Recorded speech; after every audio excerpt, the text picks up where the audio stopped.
BPL এ দিনের প্রথম ম্যাচে দুপুর 2টায় মুখোমুখি হবে সিলেট স্ট্রাইকার্স ও দুর্বার রাজশাহী। ম্যাচ কাভার করতে চট্টগ্রামে আছেন সহকর্মী আফরান পিয়াল, সরাসরি যোগ দিচ্ছেন তিনি। পিয়াল, ছুটির দিনে বন্দরনগরীতে বিপিএল নিয়ে দর্শকদের আগ্রহ কেমন দেখছেন?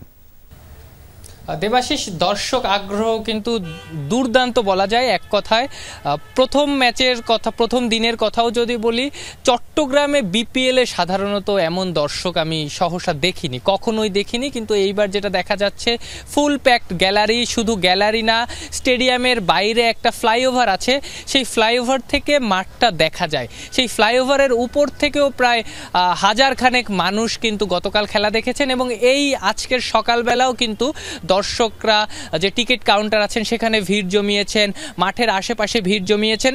অনেক কারণে আজকের এই ম্যাচটা কিন্তু গুরুত্বপূর্ণ সিলেট এবং রাজশাহীর। আপনি জানেন, কিংবা পুরো দেশের মানুষ জানে, পেমেন্ট ইস্যুতে দুর্বার রাজশাহী কিন্তু গত পরশু দিনের অনুশীলন বর্জন করেছিল এবং বিষয়টা এমন দিকে গিয়েছিল যে যদি তারা পেমেন্ট না পান তারা কিন্তু ম্যাচ খেলবেন না, সিলেটের বিপক্ষে এই ম্যাচ।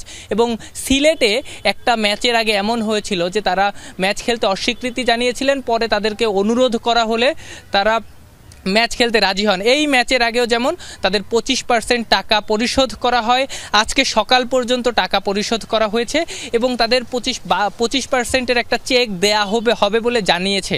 তো এই আশ্বাস পেয়ে তারা অনেকটা মন খারাপ নিয়েই সিলেটের বিপক্ষে ম্যাচ খেলতে গেছে। ধন্যবাদ পিয়াল যুক্ত হওয়ার জন্য।